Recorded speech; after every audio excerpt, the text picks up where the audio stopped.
బులెటిన్లో మరో breaking news చూస్తున్నాం. సమాజ హితం కోసం సామాజిక సేవలో భాగంగా బిగ్ టీవీ క్రమంగా ఉచిత వైద్య శిబిరాలు నిర్వహిస్తుంది. ఈ క్రమంలో ఇవాళ మచిలీపట్నంలోనూ బిగ్ టీవీ ప్రతిష్టాత్మకంగా మెగా హెల్త్ క్యాంపు స్టార్ట్ చేసింది. ఈ మెడికల్ క్యాంపును మంత్రి కొల్లు రవీంద్ర ప్రారంభించారు. వైద్యులతో కలిసి జ్యోతి ప్రజ్వలన కార్యక్రమంలో పాల్గొన్నారు. సామాజిక సేవలో భాగంగా మెగా హెల్త్ క్యాంపు నిర్వహించడంపై బిగ్ టీవీ అండ్ టీంను అభినందించారు.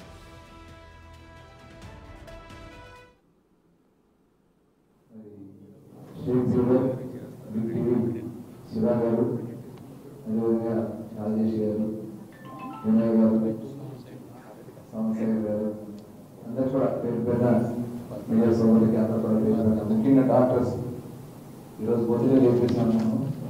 డాక్టర్ గురించి వాళ్ళకి అలవాటే డ్యూటీ అర్ధరాత్రి నేస్తున్నారు. డాక్టర్స్ అందరూ కూడా నల్లాడి శ్రీనివాస్ గారు, అదేవిధంగా కాగిత రాజేష్ గారు, డాక్టర్ కాగిత రాజేష్ గారు, ఈ నరాలకు సంబంధించినటువంటి నిపుణులు, అలాగే లక్ష్మీ జగదీష్ గారు, డాక్టర్ లక్ష్మీ జగదీష్ గారు, అలాగే డాక్టర్ వంశీకృష్ణ షుగర్ వ్యాధి నిపుణులు, బండారు అనుష గారు గుండెకి సంబంధించి, లక్ష్మీ కుమార్ గారు ఎండి గైనకాలజిస్ట్, జి పవన్ కుమార్ గారు నేత వైద్య నిపుణులు, అలాగే తోట వీరేంద్రనాథ్ గారు పిహెచ్సి డాక్టర్ గారు, శ్రావ్య గారు ఇప్పుడు పిహెచ్సి గారు, అందరూ కూడా పేరు పేరు నమస్కారాలు. మరి బిగ్ టీవీ చేపట్టినటువంటి కార్యక్రమాన్ని మనస్ఫూర్తిగా అభినందిస్తా ఉన్నాం. తెలంగాణ ప్రాంతంలో ప్రారంభించింది, దాదాపు 100కు పైగా మెగా క్యాంపెయిన్ కండక్ట్ చేశారు.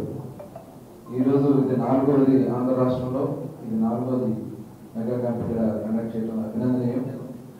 ఇవాళ ప్రజలకి వార్తలు అందించడమే కాదు, ప్రజలకి సేవలో కూడా ముందుండాలనే ఉద్దేశంతో బిగ్ టీవీ వాళ్ళని మనస్ఫూర్తిగా అభినందిస్తా ఉన్నాను.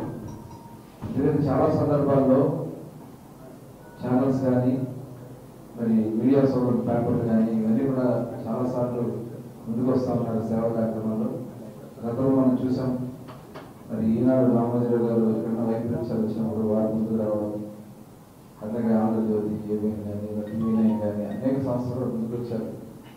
ఇది మెడికల్ క్యాంప్ అనేది చాలా అవసరమైంది. దీన్ని మనస్ఫూర్తిగా మనం ఇవాళ ఉన్నటువంటి ఆహార అలవాట్ల వల్ల కానీ, ప్రస్తుతం ఉన్నటువంటి పొల్యూషన్ వల్ల కానీ, టోటల్ ఇవాళ మొత్తం కూడా ఆరోగ్యం చాలా ఇబ్బందులు పడుతూ ఉన్నారు. కార్పొరేటర్ గారు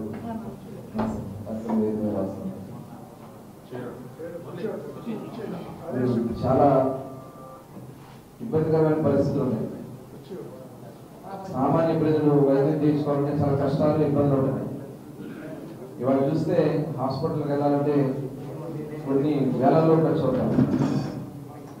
జ్వరం వస్తే ఇదివరకు మనం చిన్నప్పుడు మెడికల్ షాప్కి వెళ్ళి ఒక ట్యాబ్లెట్ తెచ్చుకుని వేస్తున్నారు.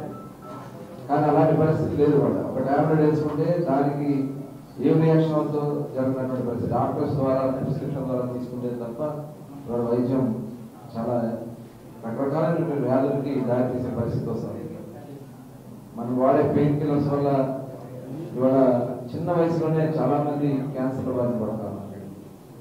మనం తీసుకున్నటువంటి ఆహార అలవాట్ల వల్లే ప్రతిరోజు మరి నేనే చాలా మందికి 2-3 లెటర్ ఇస్తున్నాం. క్యాన్సర్ హాస్పిటల్, ప్రసన్న హాస్పిటల్ అంటే ఎలా ఉంది పరిస్థితి అని ఒకసారి మనం ఆలోచించుకోవాలి. దీనికి కారణమైనటువంటి కారణాలు ఎలా ఉంటాయి ఏంటో కూడా చూసుకోవాల్సినటువంటి అవసరం ఉంది.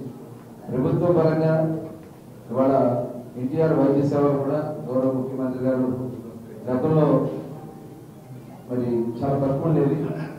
ఇవాళ దాన్ని కూడా కేంద్ర ప్రభుత్వం ఇచ్చే ఆరోగ్యానికి ఇచ్చేటటువంటి వాణిజ్య స్కీమ్స్ కానీ, మినరల్ స్కీమ్స్ కానీ కలిపి ఇన్సూరెన్స్ ద్వారా ఎవరికైనా ఇబ్బంది వస్తే 25 లక్షల రూపాయల వరకు ప్రభుత్వ పరంగా వైద్యం చేయడానికి గౌరవ ముఖ్యమంత్రి గారు ఆలోచన చేస్తా ఉన్నారు.